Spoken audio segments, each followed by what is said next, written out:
আসসালামু আলাইকুম। জানিয়ে দিব হাতে থাকা সর্বশেষ আপডেট সংবাদ। শুরুতে জানিয়ে দিব সংবাদ শিরোনাম। র্যাকুন কুকুর করোনা ভাইরাস ছড়িয়েছে, এবার বিস্তারিত। 5 বছর আগে যে ভাইরাসটি কোভিড-19 মহামারী সৃষ্টি করে তার জন্য বিজ্ঞানীরা র্যাকুন কুকুরকে দায়ী করেছেন। বিজ্ঞানীদের এই গবেষণায় বলা হয়েছে করোনা ভাইরাস ছড়ানোর পেছনে এই র্যাকুন কুকুর প্রাণীটি বেশি অপরাধী। বিখ্যাত বিজ্ঞান সাময়িকী নেচারের এক গবেষণা নিবন্ধে এই তথ্য উঠে এসেছে। বিজ্ঞানীদের 1 ডজনের বেশি গবেষণা থেকে প্রাপ্ত তথ্যের ভিত্তিতে এই নিবন্ধ তৈরি হয়। এতে বলা হয় চীনের ওয়ানের হোনায়ান সিফুড মার্কেট হলো কোভিড-19 ছড়ানোর উৎস বা প্রাদুর্ভাবের কেন্দ্রস্থল।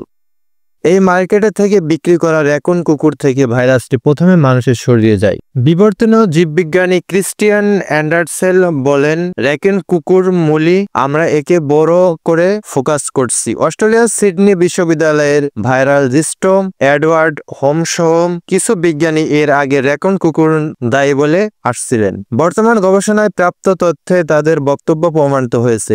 বিশ্বব্যাপী করোনা ভাইরাস মহামারীতে 2024 সালের 13 এপ্রিল ওয়ার্ল্ডোমিটারের তথ্য মতে 70,10,681 জন মারা যান। আক্রান্তের সংখ্যা 70,47,53,890 জন। কোভিড-19 সংক্রমণের প্রেক্ষিতে 2020 সালের 11 মার্চ বিশ্ব স্বাস্থ্য সংস্থা বৈশ্বিক মহামারী ঘোষণা করে। সেই সঙ্গে দেশগুলোকে করোনা মোকাবেলায় জরুরি ভিত্তিতে পদক্ষেপ নেওয়ার আহ্বান জানানো হয়। করোনার বেশ কয়েকটি কার্যকর টিকা আবিষ্কৃত এবং এই টিকা মহামারীর লাগাম টেনে ধরে। এই ছিল আমাদের হাতে থাকা সর্বশেষ সংবাদ। এতক্ষণ আমি আপনাদের পাশে ছিলাম মোহাম্মদ ইমরান খান। পরবর্তীতে আবারও হাজির হব নতুন কোন সংবাদ নিয়ে। সে পর্যন্ত ভালো থাকুন, সুস্থ থাকুন। আল্লাহ হাফেজ।